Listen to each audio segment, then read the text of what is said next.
The heavy air of Alabama clung to the small, dilapidated town of Eджвуд. It had been years since anyone had given this place much thought, its name slowly fading from the memories of those who once lived there. But for those who remember it, it held something darker, a string of unresolved mysteries, each tied to the land, each tied to secrets that no one had ever dared to unravel. The first mystery was the disappearance of Emily, a young woman who had vanished without a trace over 50 years ago. People still whispered about her, about how she had walked out of her house one night, leaving behind only a half-eaten dinner and the faint echo of her footsteps as she disappeared into the woods that bordered the town. Her family had searched for years, but the trail had gone cold. No one knew where she had gone, or why.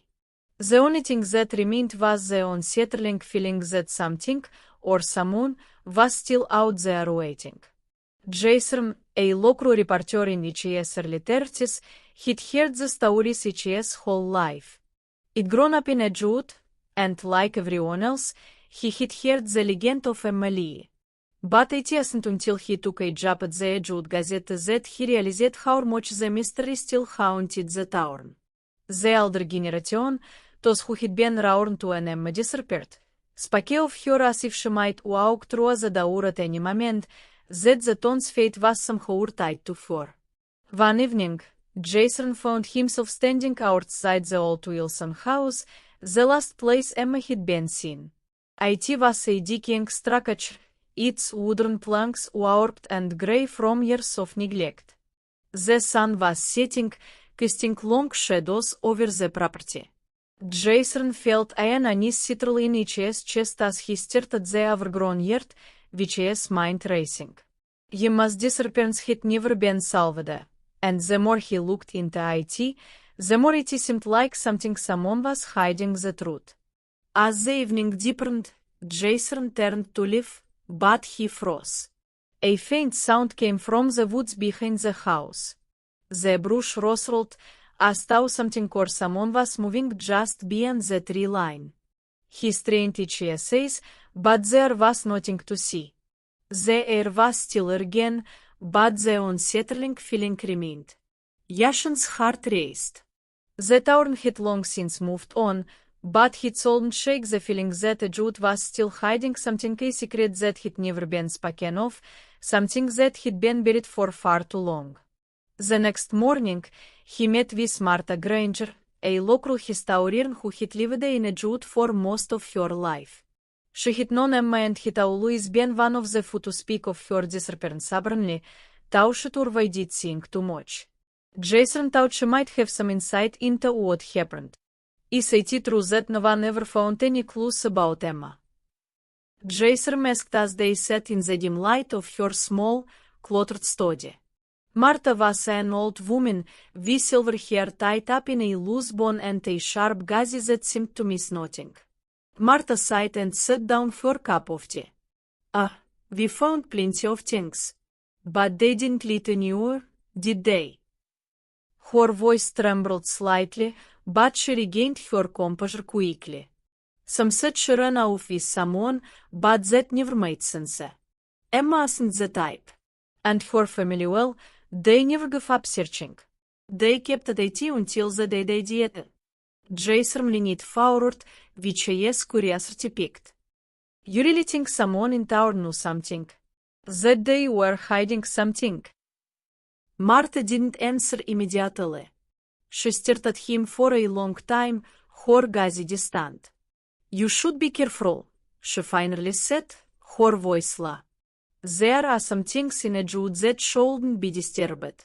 You might not like what you find. Jason felt the hair on the back of his neck stand up. Martha isn't the type to speak in riddles, and the warning was clear. But it only deepened his resolve. He isn't the kind to shy away from a mystery, no matter how dark it seemed. Do you still have any of Emma's things? Anything that might give us a clue? He pressed. Martha paused, and then nodded. Here is something, a journal. Emma's journal. But I don't think you should read it. Jason's heart raced as Martha led him to an old wooden chest at the back of the room. She unlocked a TV from round her neck, her hands trembling as she opened the lid. Inside was a small, worn notebook, its pages yellowed with sage. "I should warn you," Martha said, her voice barely a whisper. "It's unsettling. Emma wrote in it up until the day she disappeared. Something that drove her to lift. Jason took the journal with shaking hands. He wasn't sure why, but he knew that whatever was inside it would bring him closer to the truth. Slowly, he began to read. The first pages were filled with mundane details of Emma's daily life, her routine. But then, the entries grew darker. She wrote about strange dreams, whispers in the night, and a growing sense that something was watching her. The final entry, dated just hours before she vanished, was a single sentence: "I can feel it coming. It's close now." Jason shuddered, with his mind racing. What had Emma known? What had she been trying to tell Taram? Just then, the room went cold, and the hairs on his neck stood on end. Something was wrong. He heard a creak from the back of the house, followed by a soft rustling sound, like footsteps on the floorboards. He spun round, but there was no one there. The house was empty. Martha was gone. Jason hadn't heard her laugh. He quickly stood, clutching the journal, and hurried toward the door.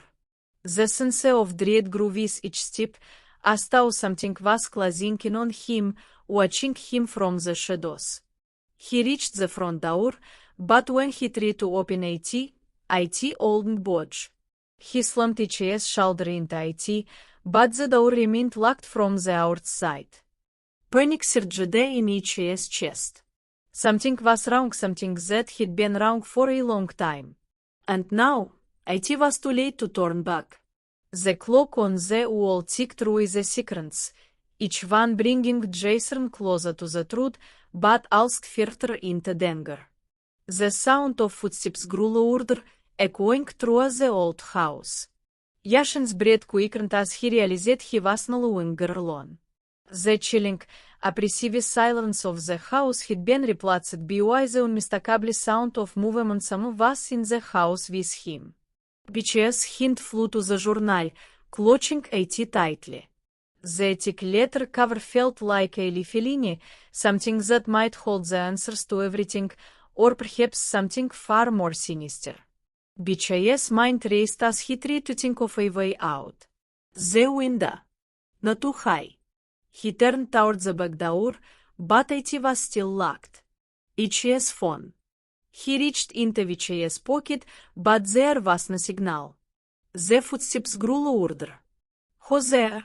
he called, with his voice trembling despite his best efforts to remain calm. He took a step forward, trying to gather his spirits. Then, out of the corner of his eye, he saw it. A shadow, tall and indistinct, standing at the far end of the hallway. Jason's heart skipped a beat, and he froze, with his breath caught in his throat. The figure didn't move. It simply stood there, watching him. Jason's mind spun. Was this a trick of the light? Or was it something else? He couldn't shake the feeling that the shadow wasn't just an illusion. It was real. And it was waiting for him to make the next move. The floorboards creaked underfoot, and the figure shifted slightly, as if acknowledging him. Jason felt his pulse race, his limbs frozen in place. He couldn't just stand here. He needed to know the truth. With a deep breath, Jason stepped forward. Each step felt heavier than the last, the air thick with anticipation. He didn't know what he was walking into, but he couldn't stop now. The figure in the hallway remained motionless, waiting. And Jason felt the weight of the mystery of Eджвуд pressing down on him, a pressure so intense it seemed to suffocate the very air around him. The answers whatever they were within each reach. But at what cost? Yashin's footsteps seemed unnaturally loud against the silence of the house as he slowly moved down the narrow hallway. The shadows from the dim light of the single bulb overhead stretched and twisted, distorting the walls into grotesque shapes.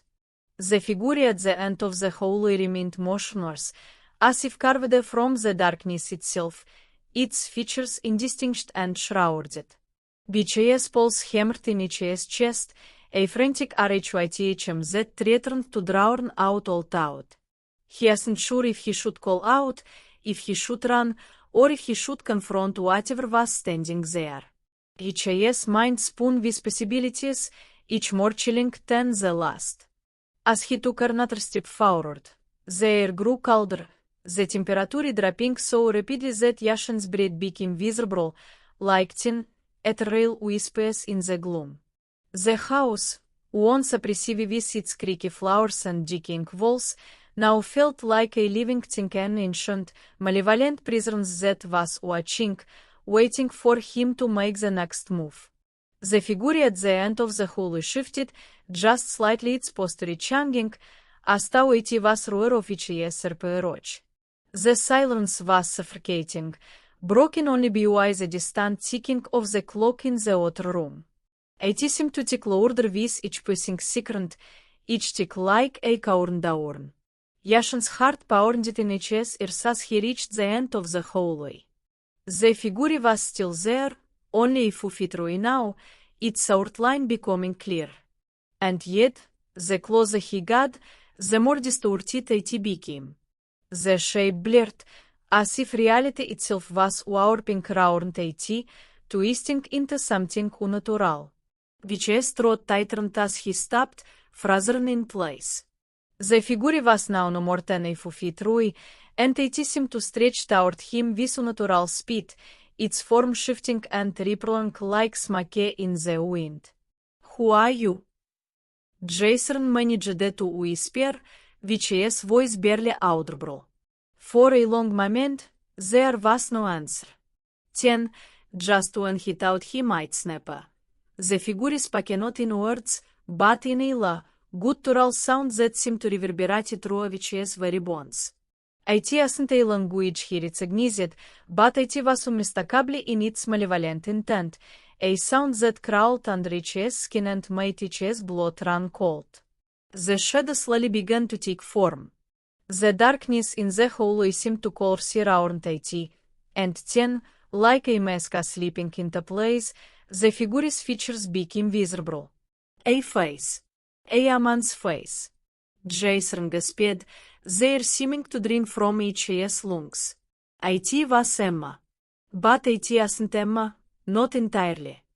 Her features were there, her eyes, her mouth, her expression, but they were distorted, stretched in unnatural ways, like a reflection in a warped mirror. Her eyes were hollow, sunken deep into her skull, and her skin was ashen, almost grey, with a sickly, decayed texture that made her look as if she had been dead for years. And more whatever this thing was stared at him, unblinking, her gaze penetrating to the very core of each being. Her mouth parted slightly, revealing jagged, rotting teeth, and she took a slow, deliberate step toward him. The room seemed to constrict, the walls closing in as if the house itself was shrinking. Jason stepped backward, VCS legs shaky, but he couldn't turn away. He couldn't tear VCS eyes from hers, as though they held him in place, rooting him to the spot. There was something familiar about her gaze, something inescapably familiar. The shadow that surrounded her began to stretch forward, tendrils of darkness creeping along the floor toward him. The air was thick with an unnatural weight, like being underwater. The pressure building as the shadows reached for him, pulling him closer to the figure. And then, suddenly, he understood. This wasn't Emma. It couldn't be. But it was what remained of her. Emma hadn't just disappeared. She had been taken changed to twisted into something else by whatever malevolent force lingered in this house. Whatever had claimed her was still here, still lingering, and it had been waiting for someone to uncover the truth. Jason felt the cold fingers of dread grip his heart as the full weight of what had happened to Emma settled on him. The figure before him appended its mouth once more, but this time it wasn't the strong, guttural sound. It was words whispers, low and sibilant. They seemed to echo inside his skull, reverberating in his mind, and they were unmistakable. You shouldn't have come to. The voice was Emma's, but it was warped, cricket, as if it had been lost to time and decay. Her voice was laced with saura, but also with something darker. Something predatory. Jason stumbled backward, with his mind racing, trying to process what was happening. You shouldn't have come. The words echoed in his mind, and a chilling thought settled over him. Who is she warning? The room seemed to pulse, the walls closing in, and Jason could feel the temperature drop even further. The shadow that had once been Emma seemed to grow larger, as if it was feeding off the fear in the room, growing stronger with every passing second. He backed away, with his instincts screaming at him to run, but his legs felt like lead. He had to know more, he had to understand what had happened to Emma, to Eджвуд, to the entire town. He had to uncover the truth before it was too late. With every step he took, the shadow seemed to draw closer, following him like a predator stalking its prey. His hand clenched tighter around the journal, but the words inside it no longer seemed like answers. They felt like warnings, like something he shouldn't have read. The figure's mouth opened wider, its voice rising in pitch, the words becoming clear. Leave this place. It's too late for you. Jason's chest tightened with a mixture of fear and determination. He couldn't leave now, not when he was so close. Not when the answers were right there, hidden in the past. He had to push forward. But then, a guttural growl rumbled from deep within the figure's throat, and suddenly the air around him grew thick, oppressive. The room began to spin, and the ground beneath his feet felt like it was shifting, as though the house itself was alive and angry.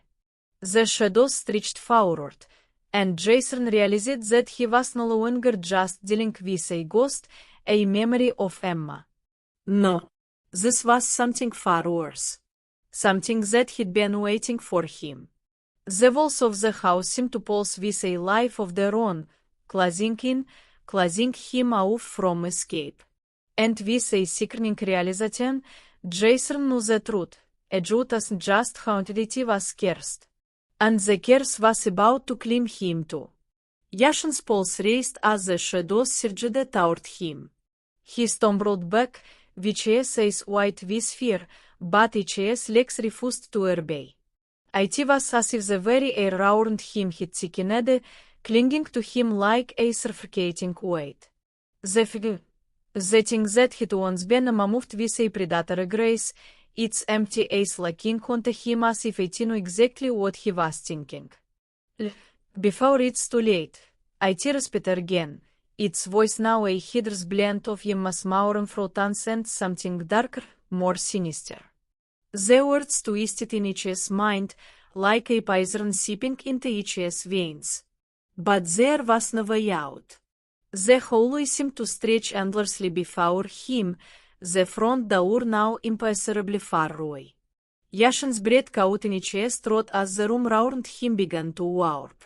The walls seemed to close in, the ceiling clearing, the floors buckling beneath his feet. It felt as though the house itself was alive, a sentient entity determined to trap him within its decaying walls. With every step the thing took, the air grew colder, the shadows thicker. Jason could hear the creak of the floorboards beneath the weight of whatever dark force was moving closer. He looked down at the journal still clutched in his hinges only connection to the truth. The pages seemed to glow faintly in the dim light, as though they held some kind of power. He glanced down at the last entry he had read, the final words of Emma before she vanished. I can feel it coming. It's close now. The realization hit him like a blow to the chest. Whatever Emma had known, whatever had taken her, it wasn't over. It was still here. It was waiting. And it was waiting for him. Jason could feel Vichay's chest tighten as the figure advanced toward him, its presence becoming more oppressive with every passing moment. The shadows around him began to swirl, closing him in like a noose.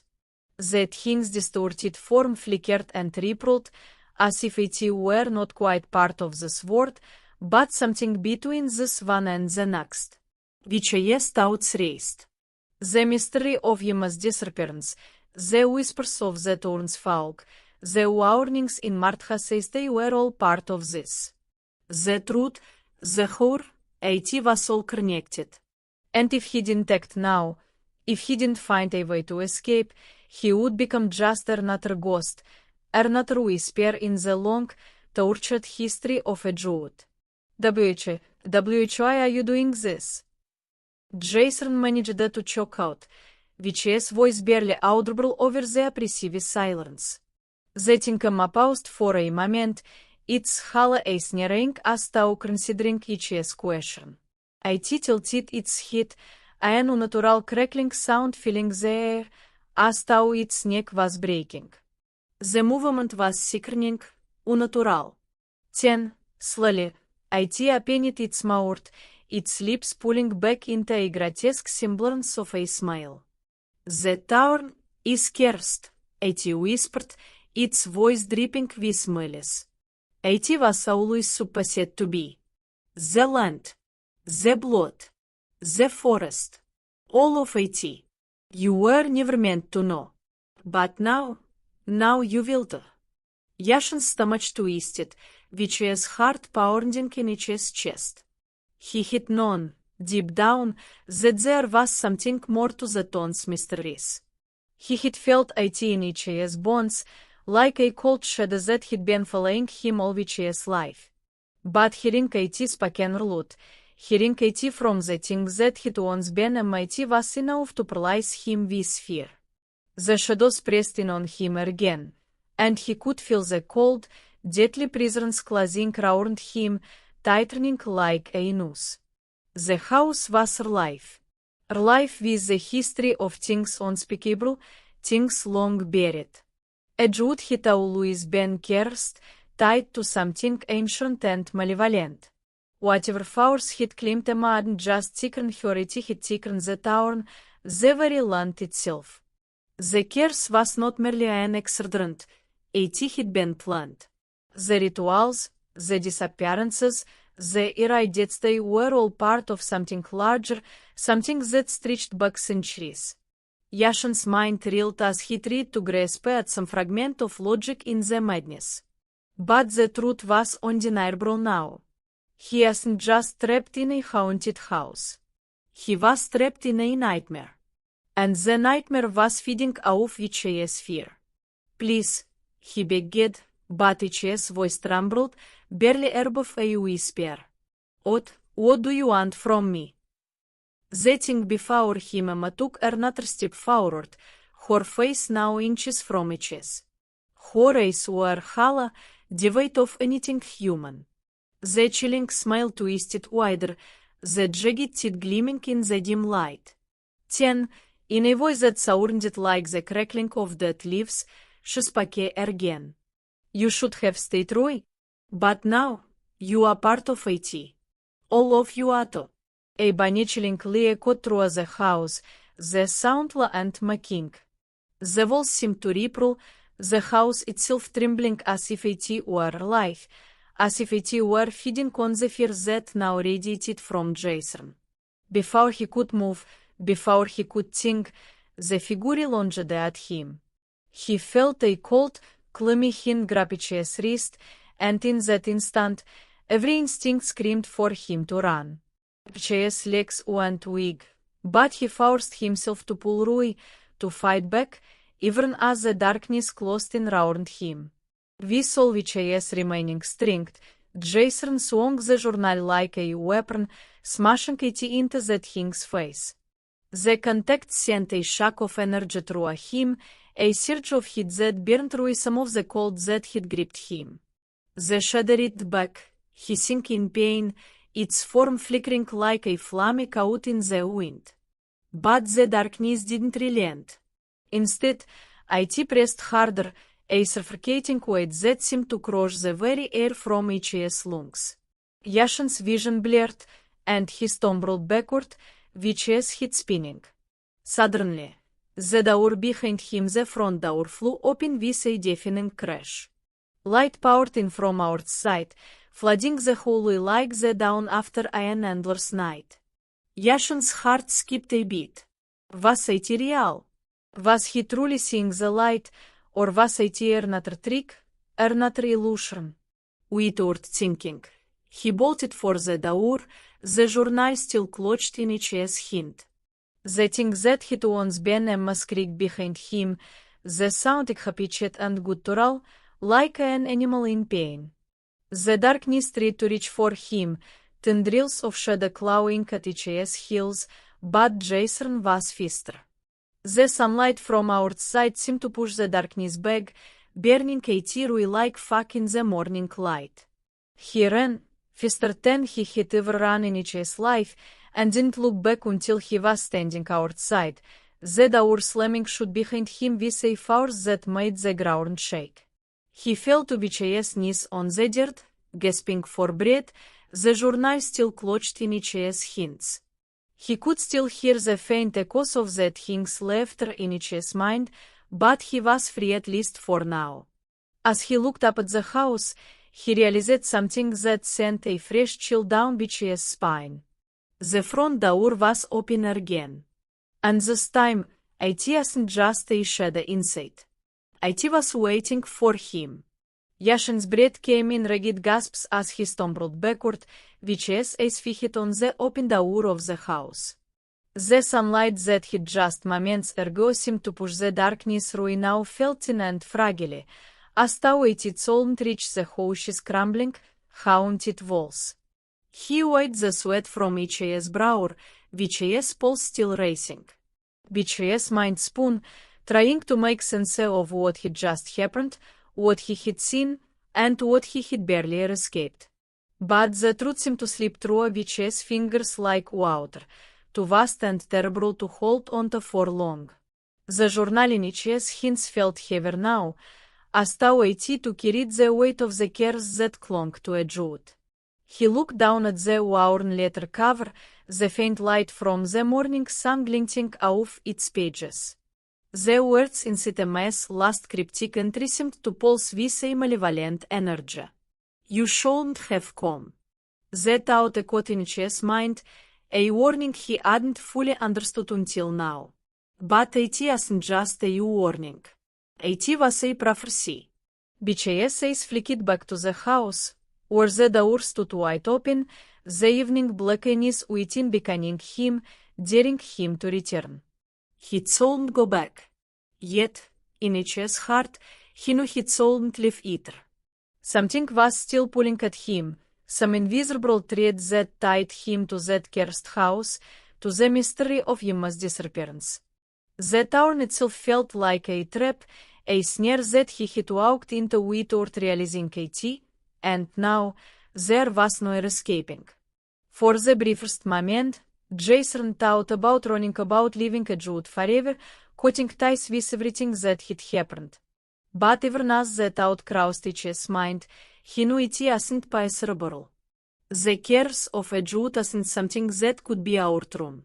It was woven into the land itself, into the very fabric of this forgotten place. And he was already part of it.